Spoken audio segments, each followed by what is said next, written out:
Thank you for joining us tonight for this at-home Montclair Literary Festival event sponsored by Succeed Together. I'm Jacqueline Rose, the Literary Festival Director and the Program Director for Succeed Together, a nonprofit that provides free educational services to low-income children. We have some more great festival events coming up, including film director and author John Sayles, who will be in conversation with actor Joe Morton. That is on June 25th. And we have a free college pep talk presented by Succeed Together on June 30th. Tonight's book, How to Raise a Reader, is available for purchase through Watch on Booksellers. You can click on the link at the bottom of your screen to buy it. It's the green button down there. If you have a question for the author, you can click on the Ask a Question bar on the bottom right of your screen. Tonight's festival event is sponsored by Succeed Together. If you'd like to support their summer program, which is free for all students this year, you can donate via the link in the chat. We are thrilled today to welcome author Maria Russo and her friend and colleague, Kate Zernike, both Montclair residents and both moms. Maria is the former children's book editor at the New York Times Book Review. A longtime cultural journalist, she's worked for the LA Times, the New York Observer, and Salon. She co-wrote this book, How to Raise a Reader, with Pamela Paul, the editor of the New York Times Book Review. Her new job is editorial director for Mine Edition, an international publisher of picture books. Kate Zernike has been a reporter at the Times since 2000 and was a member of the team that shared the 2002 Pulitzer Prize for explanatory reporting. She is the author of Boiling Mad, Behind the Lines in Tea Party America, and is writing a book about women in science. Thank you both so much for being here today. Thanks for having me. Thanks, Jackie, and thanks, Maria. This will be fun.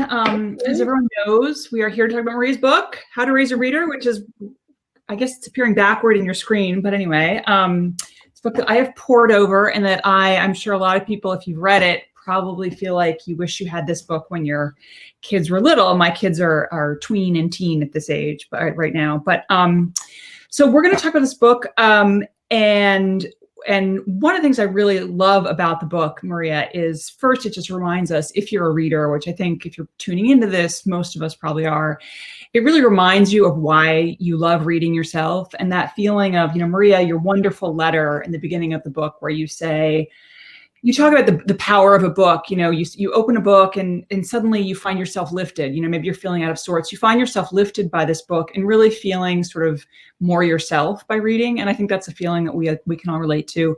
But the other thing, going to the title, is just that this book is so full of advice. But one thing you don't do, you don't judge. And there's so much judgment about raising our kids and especially learning to read, how fast kids learn to read, and you're very much not judgmental. The book, for anyone who hasn't read it, and I do encourage you to buy it, is divided into sections. So it starts with babies, moves into toddlers, grade school kids, goes into the teenage years. And at each stage of the book, there are great recommendations for what books your kids might like. Including, if your kid likes Harry Potter, then you might also like this. It's sort of a Pandora for readers. But one of the things so we'll talk about all three, and everyone, you can see the poll. If you're interested in talking about a personal or a particular area, we want to know what age group you want to hear about. And I also am going to turn to questions in probably about 30 minutes or so. So please feel free to ask questions.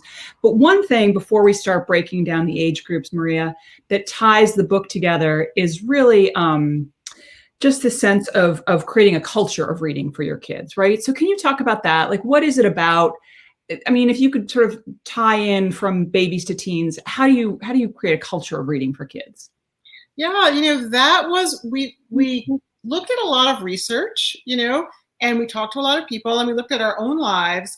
And what we found was the research is really showing that kids who grow up in a home that's full of books, or even that has, I think the number was something like 40 books, like there's a critical mass of books that surround children. Those children are more likely to grow up to become readers, to become people with high literacy activities. So that really got us thinking about, well, what is it? When there are books in the home, what's happening, right, in that home? Well, for one thing, you can assume that there are adults who are reading.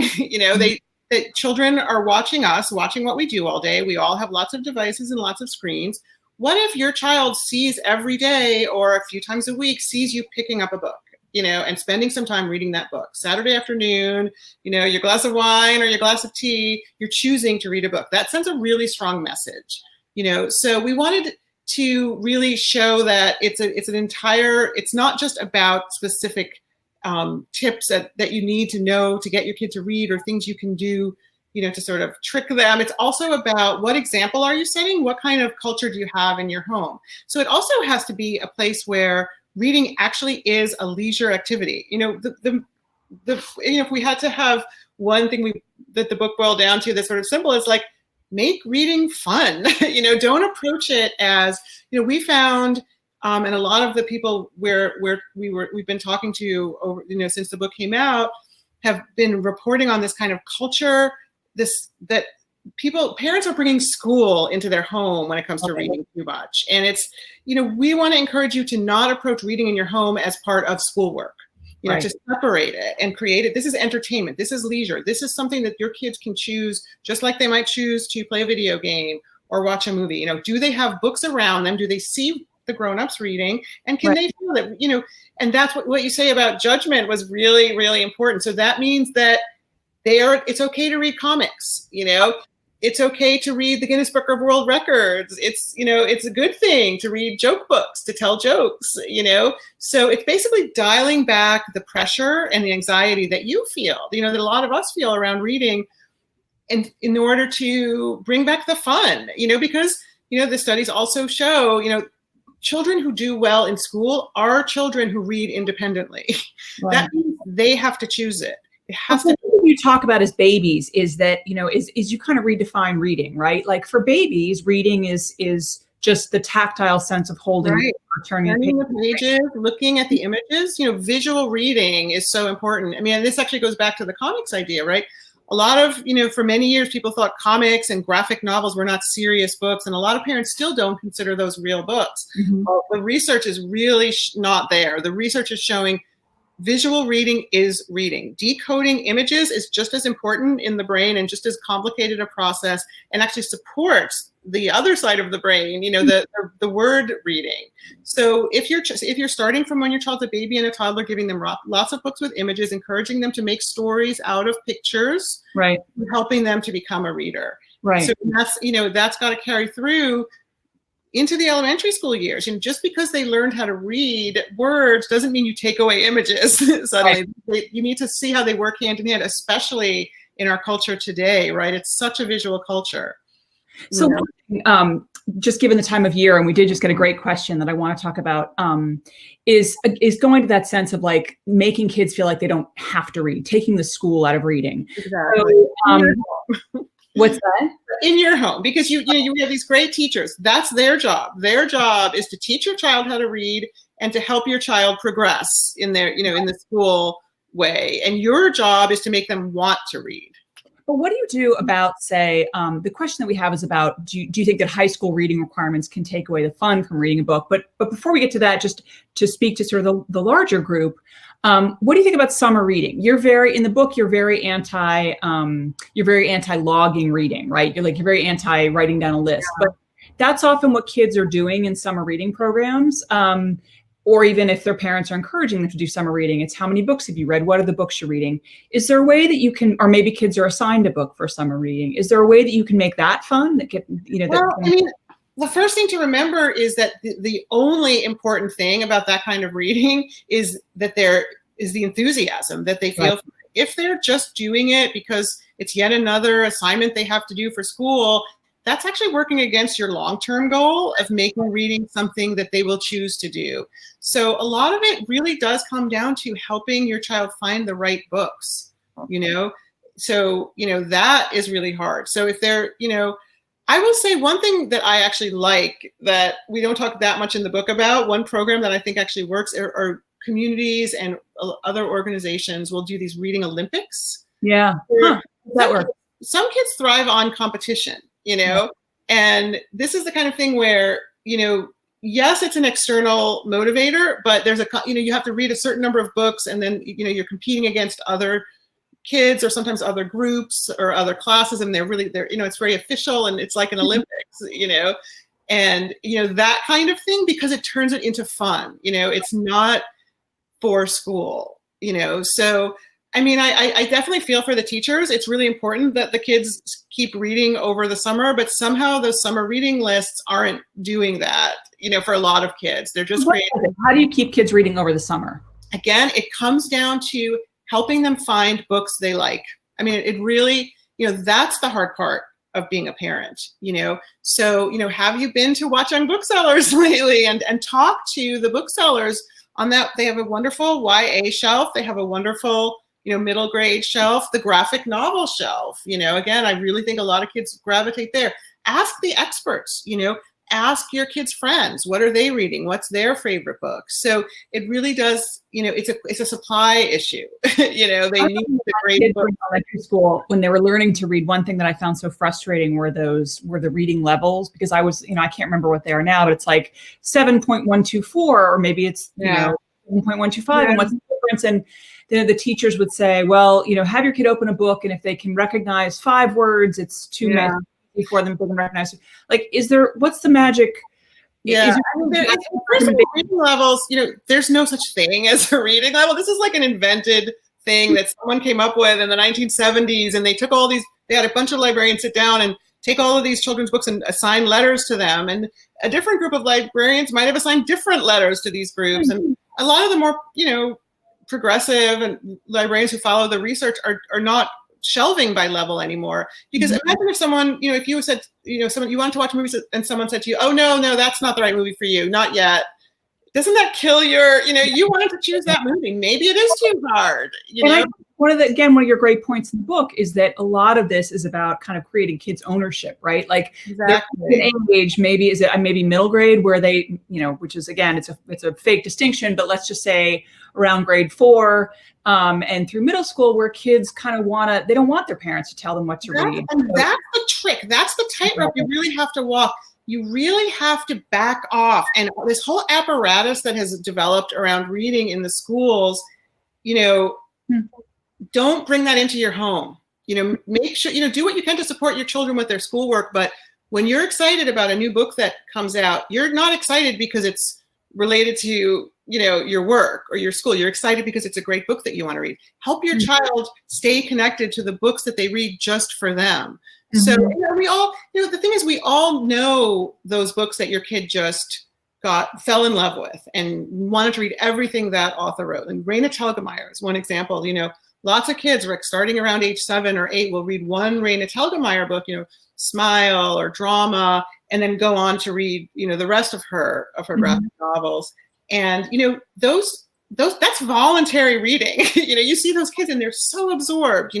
Dog Man, for some of the younger kids, has brought into reading a lot of kids who really had been written off a generation ago, like, oh, he's not a reader, Right. That kind of language around it, just because he's maybe not responding to the prompts at school around reading, don't label him as not a reader. Find books that he will like. And again, going back to the visual, for boys, especially, the male brain is more image based, does learn and prefer often to read through images. So support your boy by giving him the graphic novels. If he likes one, give him another. Your girls, it's the same thing. Find the writers they like and find more writers like the ones they like, and keep the discussion about pleasure, about curiosity, really try tying it into what about tying it into current events, right? Like right now, my younger son is was falling off reading a little bit, and I got him he's not a graphic novel kid, but I got him reading the March books, and he has flown through the March series, which are of course about John Lewis and the early civil rights days. So is there a way that you can do that? Like, is that a good sort of look at right now, a lot of kids really are, and adults too, look at the bestseller list, really do want to read about social justice issues and movements. Has he seen the George Takei book? No. Called An Enemy. About the this is another graphic novel about Japanese Americans who were interned during World War II. Also a graphic novel. But another book that I think he could probably handle now is don't forget nonfiction. You know, a lot of kids who we label as not readers, I think, are just not fiction readers, and so we're not supplying them with enough quality nonfiction. So and there is a lot of really good nonfiction being written for kids now. So you know, Jason Reynolds and Ibram X. Kendi just did a kids version of How to Be an Anti-Racist called Stamped: Racism, Anti-Racism, and You. And it's got Jason Reynolds' incredible language and fun. You know, Jason Reynolds is a guy who just knows how to write, so kids want to read it. You know, so don't forget nonfiction. When you have a kid who you think isn't reading, don't forget. You know, some kids want to read, you know, fact books, just books that are sort of compendiums of facts about. You know, I'm going to include sports. My son also loves to read. You know, we read Percy Jackson with him at night for a long time, but now he's really into reading football trivia. So and I think that's great. You know, make sure he reads Undefeated. Did he read Undefeated yet? I love that book by. Oh God, what's the author's name? I'm blanking. He's amazing. An amazing nonfiction writer for children. This is the story of the Carlisle Indian School football team. Oh, okay.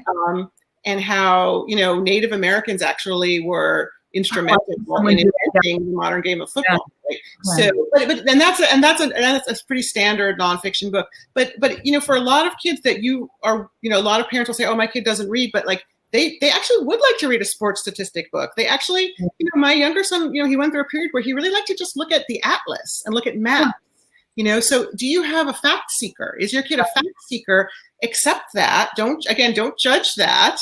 Well, another thing that, again, I love in the book, one of the suggestions was picture, you know, adult picture books, right? So I remember we had a book of Stephen Shore photographs, and my son, who was probably 2 at the time, he called it the grown-up book. I want to read the grown-up book, and he would, and fantastic pictures of, like, you know, Palm Beach in the 70s, and like, I love that for a living, right? So, like, it's all about creating a culture of storytelling, too. Right, and also just a culture of picking up a book, you know, just pass the time. You know what I mean? And so sometimes that book is photographs, you know, that they want to look at. Kids love to look at photographs. So have great photography books around your house. Make sure that they have access to those. Your art books, right? You know, your cookbooks. You know, there's lots of kids cookbooks on the bestseller list right now. So kids are really cooking now. But those books have lots of little goodies tucked away, little stories and facts. You know, they can actually read those cookbooks. There's stuff in there. One thing I will say, I won't say you're judgy about it in the book, but one thing you do say is that reading on a device is not the same, whether it's you as a parent creating a culture of reading or kids reading on a Kindle. Like, the kids reading on a Kindle don't get the same. Well, unfortunately, it's so convenient. But this was, again, the research is just showing that the brain doesn't absorb and retain information as well on screen as we do on paper. And that's true for us, for adults, but it's even more true for developing brains, for children. So the way we look at it is, if you have a kid who's just a really fast reader who kind of burns through series, of course, occasionally you're going to want to download onto the Kindle. That kid, it's not so much of a problem for. But if there is a kid who you're not sure, they're younger and they're just kind of developing their tastes and their identity as a reader, it is a better idea to make sure there's lots of physical books available to that kid. Right. What about, I promised my middle school friends I would ask this question, and it's my burning question too. What do you do about the kids? I mean, you and Pamela in the book talk a bit about, you know, the wait until 8 movement, about phones, you know, not getting your kid a phone for as long as possible. But once a child or a reader has a phone, you know, maybe they've been a reader, maybe they never really were a reader. How do you just get them off the devices and reading again? And how do you make it still fun? How do you give them that sense that we talked about at the beginning of, like, this is a way to kind of reconnect? Right. You know, so we really don't want to present books and reading as something that's so separate from the rest of their life and their device, their life, because it's just not the way the world is now, right? All the different entertainment forms are integrated, right? So, you know, if you present reading as always better and the thing that's good for you and the thing that get off your phone and read a book, you're actually not helping your child develop an identity as a reader in a strong way. I mean, I think what you need to do more is to keep reading as part of the menu of entertainment options that they have, and make sure that there are really good reading options at the same time as they're spending all that time on their phone, and again, I mentioned the study that, when they ask kids what a kid who hadn't read a book in the last few months, why not? And the most common answer was, I can't find one I like, So I hear that all the time. So what do you do? Just go to the bookstore? That's what it is. Like people, it's sort of like the answer is, it's so much easier and so much harder than we think, right? It's easier because you don't have to understand how to teach reading. That's what the teachers do, reading comprehension, the topic sentence, the 5 things in the thing. That's actually not your job. There are people who go to school to learn that. Let them do that job. Your job as the parent is to create an environment of fun and excitement and pleasure around reading. So, you go to the bookstore, you go to the library, you go online, find some, blogs, and Reading Riot is a good one that always has the new YA books, the new middle grade books. Right. Karina Jan Glaser, I think she started it and she often writes on it. She's a wonderful middle grade writer. The Vanderbeekers. Oh yeah. You guys probably would like the Vanderbeekers. It's a great family series set in Harlem, a multiracial family, fun neighbors, trouble but gentle. It's really good. Karina is just like a real, I think she's someone else's, she's working on a book now, but you can see what's new for middle grade, what's new for YA, Goodreads is there for you. They do middle grade and YA. You have to kind of familiarize yourself, with what's out there. I find it really fun to use books as a way to talk to kids, because I think it's really important to talk to your kids' friends and your neighbors. You have, we live in a community with kids, up and down the block. So, when I'm have an opportunity to talk to a kid, that's my go-to. And it's, not just because it's my job, I actually think it's a good way to get kids to open up and to learn about a kid, So, my next door neighbor will always ask, what book are you reading now? And that's information you can take home to your kid, Right. And do they engage? Do they say they just say, I'm not reading? No, they really do. And I think that this is why I just don't buy it. I just don't buy that we're losing the battle to screens. If you have a kid who's into her Raina Telgemeier book, that's a happy kid. That's a kid who's doing what she wants to be doing at that moment. When you get a kid into those Nathan Hale's Hazardous Tales, which I'm sure I've recommended to you. Have you guys read those? Those American History? Oh, yeah. Recommendations tonight. These are Nathan Hale's Hazardous Tales, is a series of graphic novels, episodes in American history. It's this really fun setup where the author illustrator, their graphic novels, is actually named Nathan Hale. And it's set like the hero Nathan Hale is about to be hanged the night before he's hanged for, by the British for being, betraying King George.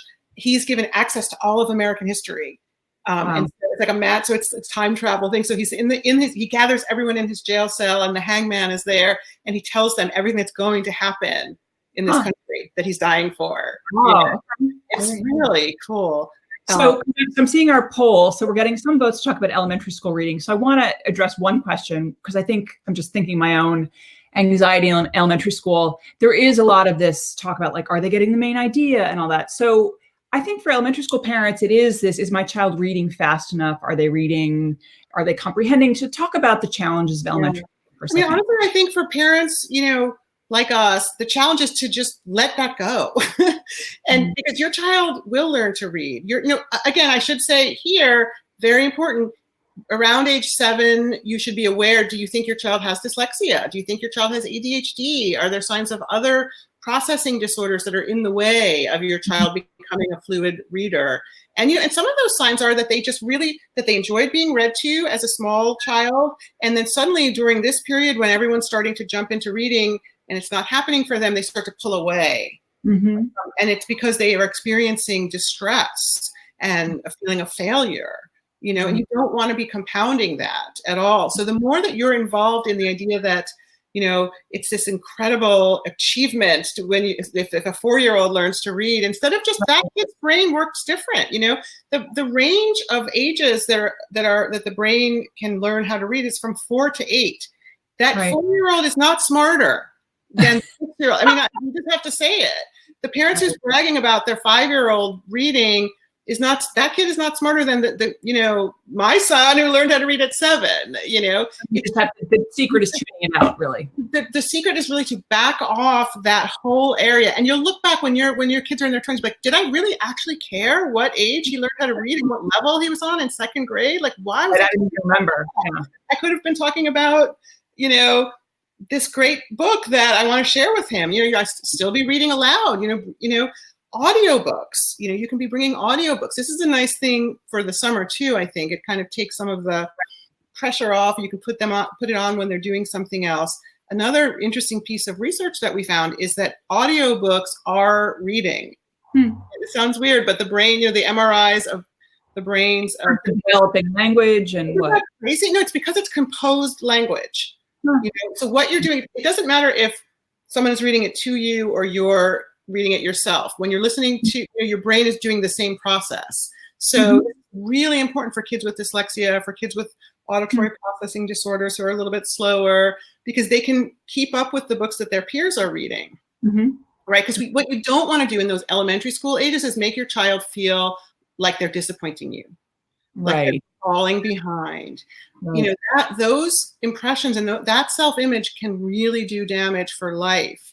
So if you're, you want to, your kid loves, Ivy and Bean, right? It doesn't matter if maybe she's listening to it on audio because she has problems. She's not picking up the reading because of something that will be addressed. All dyslexic kids do learn how to read in their own way. It just takes a lot longer. And the kid is just a little bit slower. Again, this is the gender stuff. The average age that a boy learns to read is a full year older than girls, right? So if you think about it, I mean, I've been saying this a lot, but if it was an advantage to read earlier, women would be ruling the world, right? Because if you read soon, we're reading. Problem. I mean, what advantage does it give us that we've not? Unfortunately, it's not. It doesn't really correlate to other achievements in life. So back off on pushing your child to read sooner and faster, and just praise what they do well. Praise the way that they can do the great voices of the characters in their books, or that they're generous about reading to a younger child. Stuff like that. So the idea is just that we should all be enjoying our children's entry into reading too, because these are just incredible, precious memories. That they're going to come back when they're in their 20s, and the memories they'll have of those books they read are very emotional. You find when you talk to people about the books they loved as children, there's something softens in their face, and you feel something different. And so it's really, there's this incredible opportunity as parents we have to create good memories, around reading. Yeah. You're a K, and our neighbor is a D, and whatever the reading. Honestly, I never even knew what any level any of my, when the teacher would tell me, and I would go like, because I knew my kids, would like to read. They read their books. Some, I have 3, so some are, let's say, more eager readers than others, but letting each kid have their own relationship to reading. Is so really so I was a huge reader growing up. I have 2 boys. And we are now particularly for the teenager, it is, and most of the audience seems to want to hear about teens, so we're going to go there. Yeah. So they are, I get a lot of, why are you so obsessed with reading? So clearly I have not made this a fun activity. So like life coach me, how am I gonna, clearly I need to back off and encourage him to read. One thing we've been doing with the older one is he's actually started reading. I think in some ways he's skipped over some of the YA stuff. He liked a lot of the books, but one of the books he read recently, he's very interested in law and courts and crime. And so he read, he was really into the Theodore Boone books, which are the young John Grisham books. But he just read a grown-up book called called A Death in Mudlick, which is about the opioid crisis in West Virginia. And he really, not a very complicated read, so he loved it. So he's been reading the newspaper. That's really helpful. But what do you do with the kids who are, I just want to play, whether it's Fortnite or, Let's remember, everyone's different, and there are people who reading has a smaller, percentage-wise part in their life than people like you and me, where it's this huge part.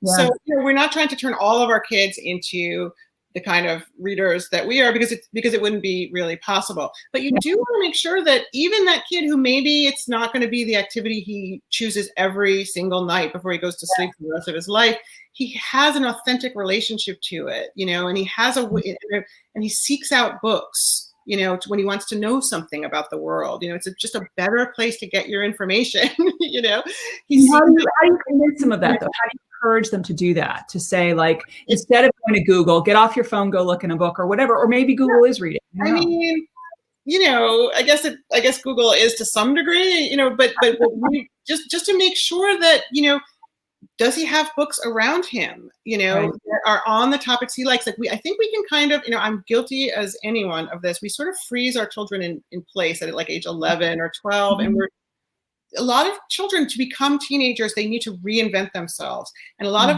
times that means discarding and just walking away from the self they were in middle school. God forbid, elementary school. They really don't want to be that same person. They're trying on a whole new identity. So a lot of times, often the big readers, especially, will be like, now I'm into music.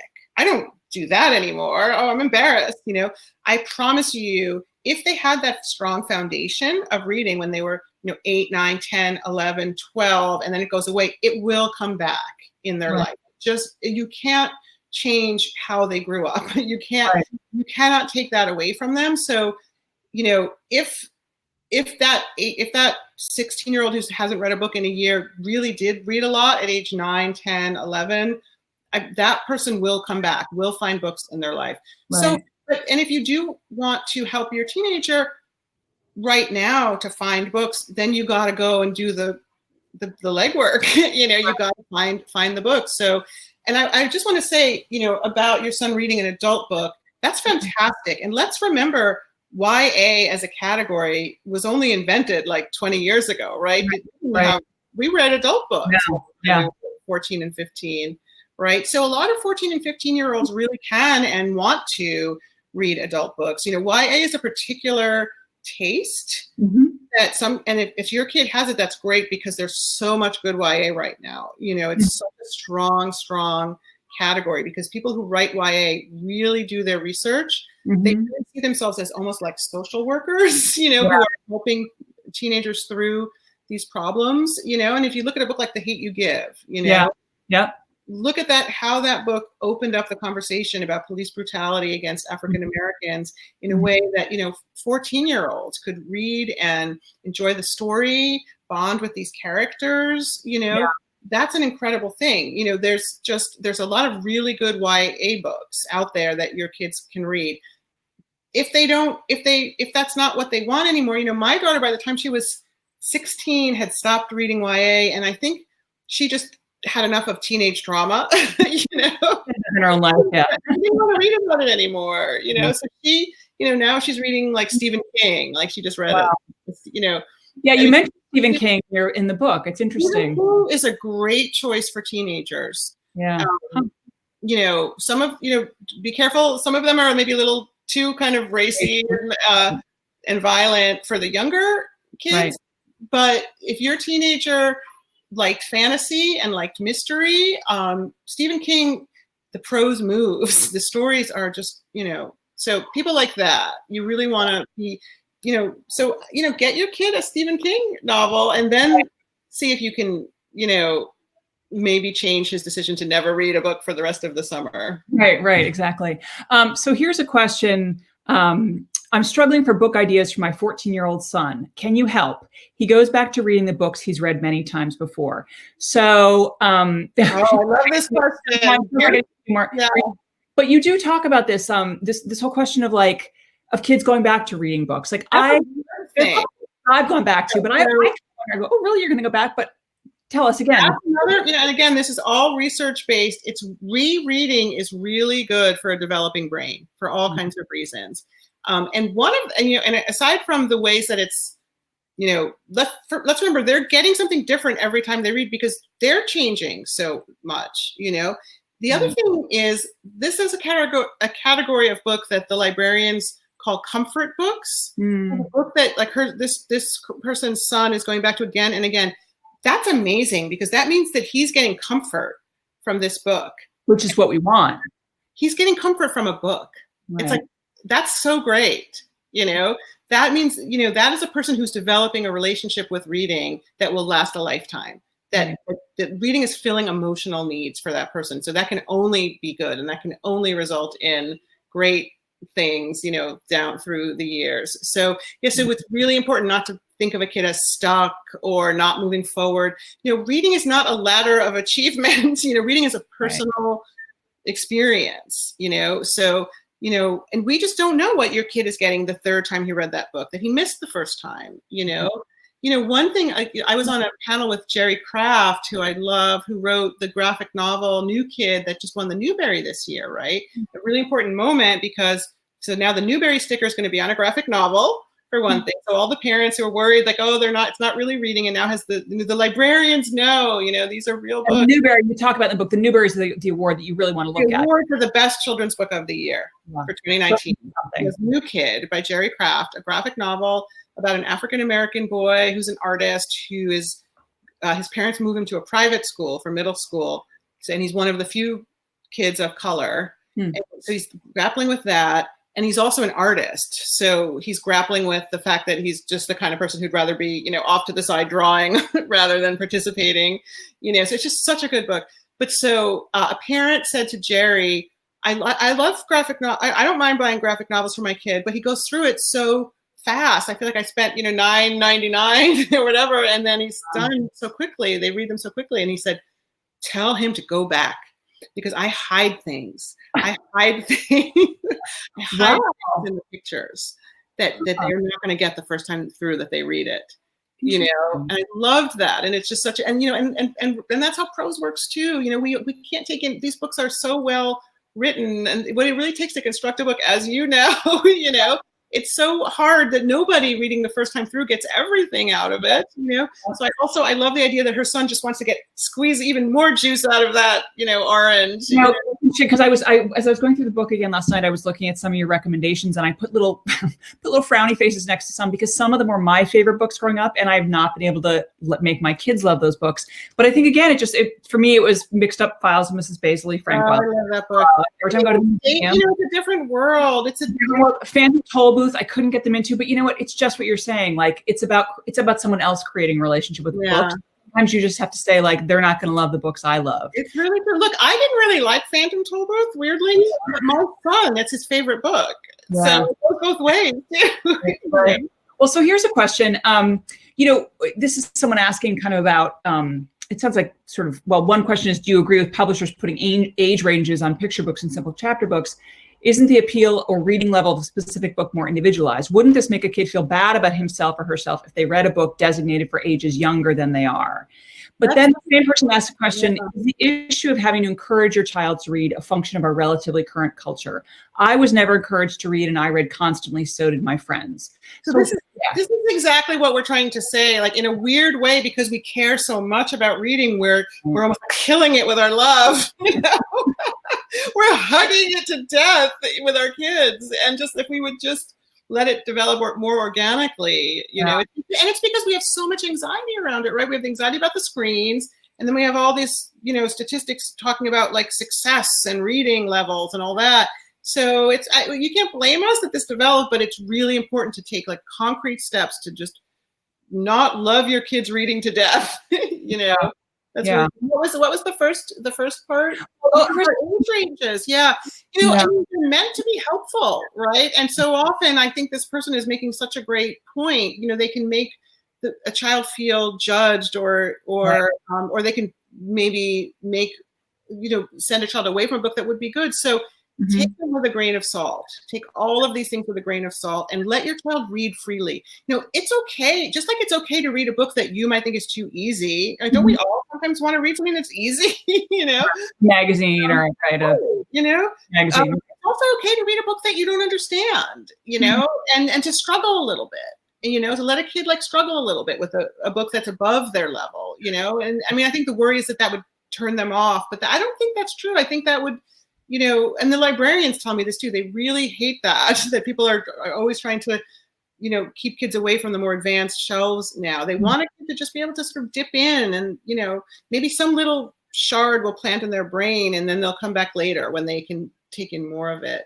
But right. Yeah, and just really use those as guidelines, But what do you think that we have, shorter attention spans now? Isn't it? I mean, that there's not as much. I mean, maybe now that everyone's home, there is, but and in some ways, pandemic has made people rediscover reading to a certain extent. Yeah. But is it do we have to think about different kinds of books or different ways to read? I mean, I do think that graphic novels are rushing into this gap now, where again, the culture is becoming more visual, and that's not necessarily a bad thing. That's just an evolution.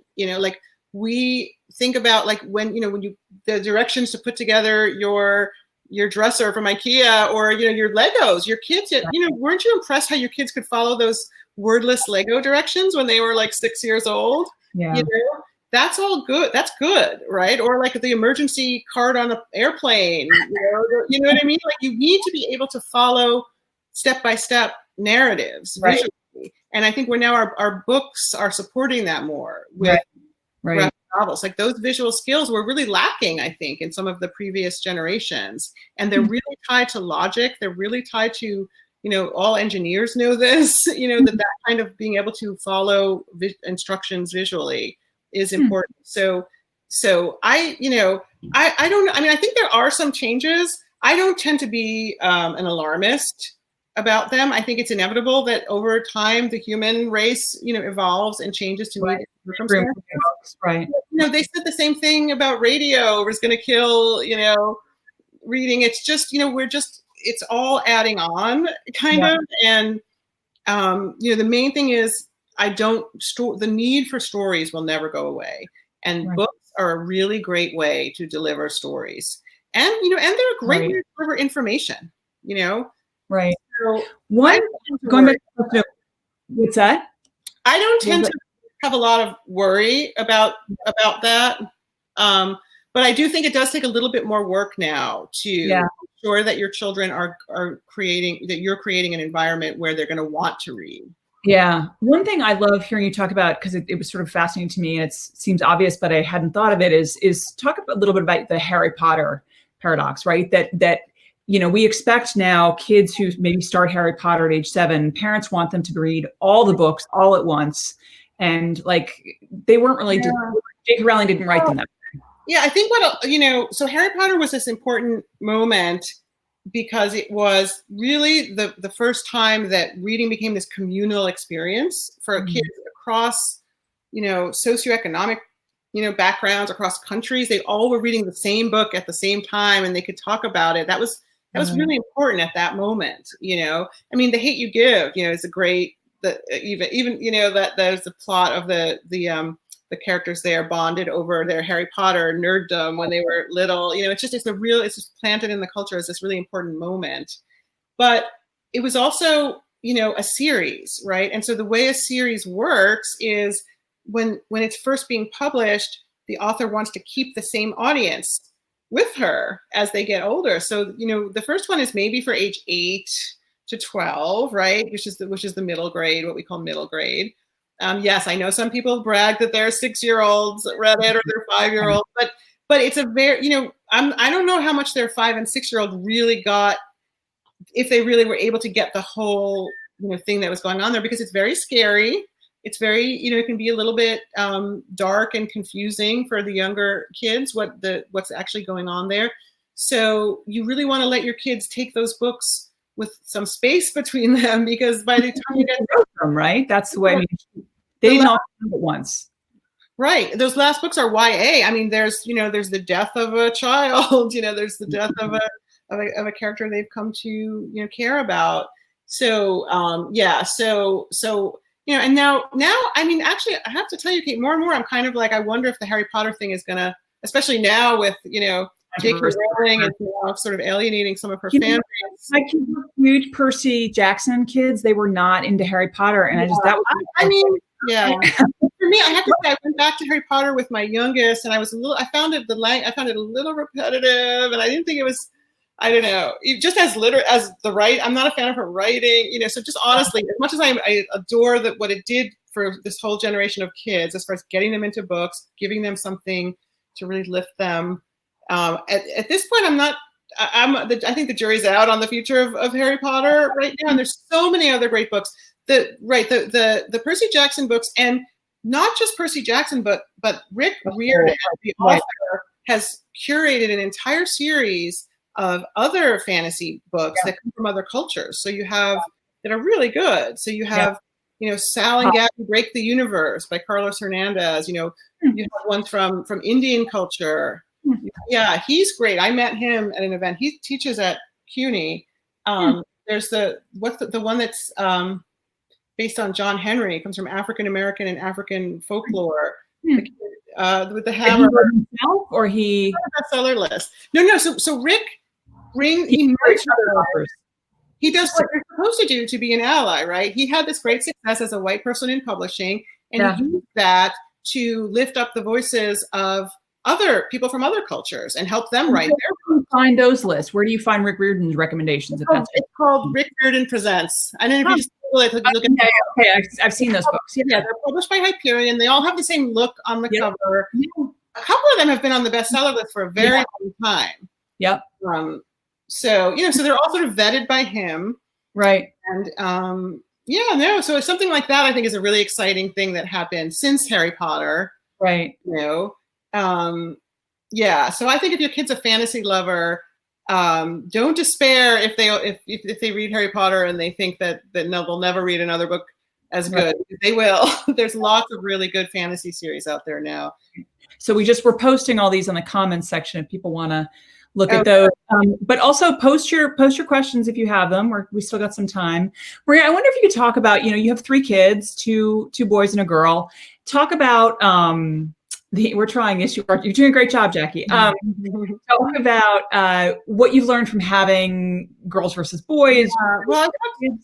It's interesting. I talked a little bit about this. So some of this really just is, the research is just pretty clear that boys have a different relationship to reading from the beginning, partly because their brains, there's a series of steps you have to go through to make that leap into independent reading. And for some reason, the brains of girls on average are able to do that a year earlier. Wow. So it's really important, I think, for parents of boys to resist that urge to see your boy as not a reader or slow or behind just because they're not reading as quickly as your daughter did. Right. Or do you know what I mean? And then the other thing, of course, is the visual, and that they really do. So learning to read has 2 components, right? One is just the phonics, the decoding of the letters in the sound connection, but the other one is forming being able to, like I was saying before, following a narrative visually, right? And the boys are just as good at that, and that's actually the first step. That comes before the phonics, as far as it's what reading experts, as I understand it, really consider the first step of reading is to be able to follow a narrative. Like first this happens, then this happens, then that happens, and then as a result that happens. That's reading if you can follow that in pictures. So also life, right? It's also right. So so really supporting your boys when they're able to do things like that visually with on that brink of reading. So I just think also it's we have people like you and I, these the more literary reader types, we tend to have a bias toward fiction. Yeah. Right. And to think that the real readers are people who read novels. Right. And this is another just difference between men and women. Like most novel readers are women. Yeah. The overwhelming majority of people who read novels are women. Yeah. So if you want your boy to be a reader, there'll be novels he likes, but I promise you he'll like, the Guinness Book of World Records and history. You know, my boys both really like history. Yeah. You know? So they want. Are there differences between your two boys, or are they really pretty similar? Yes. That's been really interesting because, you know, not to name names, but you know, one is more of a of a rounded reader who did read fiction and nonfiction, graphic novels and, you know, straight novels. And one of them I think is just much more of a fact seeker and a visual guy, and, you know, more traditional, you know, this is the, you know, more traditional. So, you know, he's just not that interested in, you know, having said that, when I find the right story for him, he really gets into it. Were there tactics that worked for both of them, or did you find that you had to use different tactics? Well, it was so different. I mean, I feel like so, because once, you know, when I got the job as children's books editor of the Times, kind of I'll never know if this is true, but I started to bring home books all the time. And that was when my youngest guy was only 4. And I feel like I worry that I slightly killed his joy because I took away choice, because every night Mom would come home and just dump books in front of him. But how about this one? How about this one? I want to read this to you. I want to read this to you. Right. And I just wonder, because I'll say honestly, he's probably the least enthusiastic voluntary reader of the 3. And it's because his entire life was, my job was for him to read. And so I do wonder about that, you know. Well, it goes back to what you're saying about kids needing to create their own personality and their own world. And if you're really into books, maybe they're going to be like, yeah, not so much me. Yeah, I worry that maybe that happened with my youngest. Although I would say when he finds something he likes, you know, right. Really like those. Have you guys read Sunny Side Up? No. Oh my God, this is a great. Again, I tend to gravitate toward the graphic novels these days, but I really love this. It's Jennifer Holm and Matthew Holm, a brother-sister team, set in the 1970s. Right. It's a girl named Sunny. Actually, I think they really will like this. Who has to go to Florida to live with Gramps, her grandpa, because of an unspecified family situation, and you learn that it's because her older brother has developed a drug problem. And parents are dealing with that. So she goes to the retirement community in Florida, which is hilarious, to live with Gramps. But then you have flashbacks to what was happening at home, the older brother. It's very well handled. Yeah. You know, and that's the kind of book that my youngest really likes. And I think, and there's 3. So then Sunny, you know, then Sunny's just such a great character. Then she has other, she comes back home and she's dealing with she's 11, you know, other growing up issues beyond, you know, her brother straightens out. Yeah. But they're really good. But I think that, you know, and he is the youngest of 3, and it's a story about much older siblings, right? And had a little bit of danger and taboo, you know, with the drugs around it, you know. And, you know, you have to sort of like find those levers. You know, there's the best thing you can say to any teenager, especially to get them to read a book, is, or like say an 11-year-old is like, I'm not sure you're ready for this yet. You know? Of course, I'll tell you, my parents said that to me about Catcher in the Rye, and I was like, really? I'm going to read it by tonight, which I did. Right. And I think back to what I became obsessed with at that age. I mean, Flowers in the Attic, really? Yeah. You know, incest, and you know, and then I became obsessed with that book Alive about the plane crash. God, they eat out of the scalps, as they eat soup out of scalps. Girl, I was obsessed with that book, you know. So, I mean, again, and this actually hopefully can be helpful to those parents looking for, like, how do I re-engage my teenager? Yeah. Yep. You know, why can't books deliver stuff that's a little bit taboo? You know, the way that we think the internet. You know, I'm sorry, a little bit more TikTok, right? A little bit more. You know, find those books that maybe are pushing it a little bit, but they're books. You know. Yeah. So another question, did both of you read to your children when they were really young? As quote unquote literary types, were books always important in your family life? So definitely for me, we had a lot of, I grew up with a great librarian in the town of Rowayton, Connecticut. And I remember my first library card, and I remember I was always getting late fees, and but I loved it. I loved it. And when I wrote my first book, I actually did a talk there, and my second grade teacher was in the front row, and it was just the best event I did. So my husband and I both really read to our kids when they were little. So Maria, do you want to tell us about yours? Yeah. Well, I also grew up in a home, you know, full of books, you know.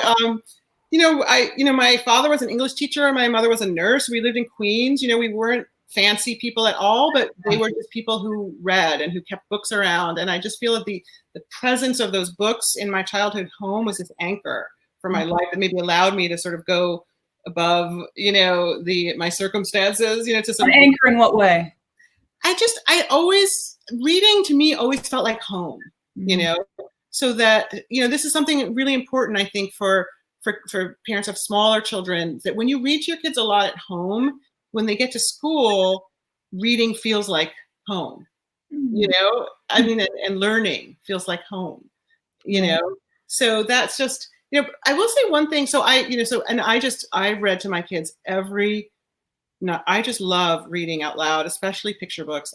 This is why now this is my career. I absolutely love reading picture books to babies and toddlers. And if I had a night where I had to work late, just only occasionally, and was going to miss the reading time, I almost cried, because I was going to miss that part of the day that meant so much to me.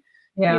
But when we were doing this book, Pamela and I both felt it was important to reassure people that if you didn't grow up with a lot of books, that's okay. You can still raise your kid to be a reader, and readers come from all different circumstances.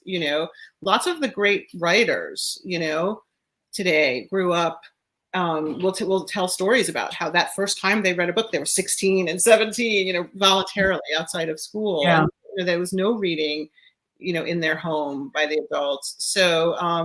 So just reassurance if someone, didn't come from a literary background or a background with a lot of books in it, you still can, bring that into your home, because it's a wonderful way to raise children. Right. And if you can't do the bookstore, you go to the library, and there are other ways to get reading in your life. Right? I was in that library all the time too, in my town. And, and just that chance to just discover and roam those shelves. There's just nothing like that. Yeah. So let's end. There's one question again. Do you think that just going back, I think we asked this at the beginning, but high school reading, do you think that high school reading requirements can take away the fun from reading a book? I think unfortunately, I think it just, there's no getting around that. It's really hard, as for English teachers, how do they, what do they, I don't know what they should do. I mean, I was an English major. My dad was an English teacher. I just hope that teachers can find a way to not kill the joy. Right. I mean, I think teachers in every grade should be rethinking the idea that the whole class has to always be reading the same book together. It would just benefit kids to be choosing their own books for their own reasons. So I think a little bit more choice even there would help. But yeah, I mean, your child's reading life is going to have to survive high school, unfortunately. And it will. You have someone who's just coming out of high school. So what do you think, given your high school experience, what helped with that? Yeah. She went through a few years, like I mentioned this in the book, where she just really was not interested in reading, and I was distressed. I was terrified, actually. But she came back to it, and now, it's her. It's, now she's very interested in reading, books about social justice, and again, she read them, like, the new Jim Crow she just read, but yeah, it's her reading life. And she also reads Stephen King. She's always been a very, she's a much more of a fantasy reader than I ever was, but she also does read. Right. And so I hope that she can offer hope to everyone out there who's, younger teenager is maybe stepping away from reading for a bit. Right. They come back. So also, just to get a last plug in for us, like, what about reading the newspaper? Isn't that also reading? Oh, yeah, sure. Yeah. Oh, yeah. And if you can get them to read, and you read on paper too, for a while we weren't getting the paper delivered, I'll confess. Mm-hmm. I would get bits and pieces in the office of Sunday, and I would bring home. And then I just read digital every day. And now my husband just insisted, no, let's go back, especially once I'm not working there anymore and I'm not getting any of the. So now we're Sunday delivery, and just to have that whole paper there on the weekend, and just to be able to, it's amazing. There's so much. They should really. So, these kinds of readings should go hand in hand. Magazines, newspapers, and books. Right. We have to broaden our thoughts about what reading is. Really. Yeah. All right, well, it's 9 o'clock. I think we're going to throw it back to Katrina. It's been really fun talking to you, Maria, as always. I'm sorry for but it's been great. Hi. Hi. Hi, it's been fabulous. You've answered all my questions about what I need to do with my 14-year-old son now. So it's great. Thank you so much, Maria. Thank you so much, Kate. A fabulous discussion. Got some great comments from people there in the chat section. And we just want to say thank you to both of you for such a great conversation. Thank you. Oh, I'm so glad people were listening. It's a wonderful topic. Never ends. Raising a reader never ends. Thank you both. I'm Thank just going to finish off now by, can you see me? Jackie says you can't see me. I'm just going to finish off by thanking the, oh, that's funny you can't see me. What's happened today? Well, I'll just show you the slideshow that I have for the, to thank all the festival sponsors and the event partners, the festival friends, volunteers, all the festival staff who've helped us put on these events over the last few weeks. And we still have some more events to come. We have the children's events coming up on Saturday with Laurie Richmond. That's at 10 a.m. That's a free event. That one is actually via Zoom. And we have one the following Saturday with Diana Murray and her illustrator, Amber Alvarez. That's Saturday the 27th at 10 a.m. And then next Wednesday, as Jackie mentioned, we have the New Jersey screenwriter and author John Sayles talking about his book, Yellow Earth, with a award-winning actor, Joe Morton. Some of you might recognize him from the ABC series Scandal. We look forward to seeing you in our upcoming events. And if you'd like to buy the book that Maria was talking about tonight, How to Raise a Reader, you can see the link below me. Hopefully you can see me. And if not, Watch on Booksellers Festival Partner will be able to help you out with that too. And thank you all very much for coming this evening, and good night.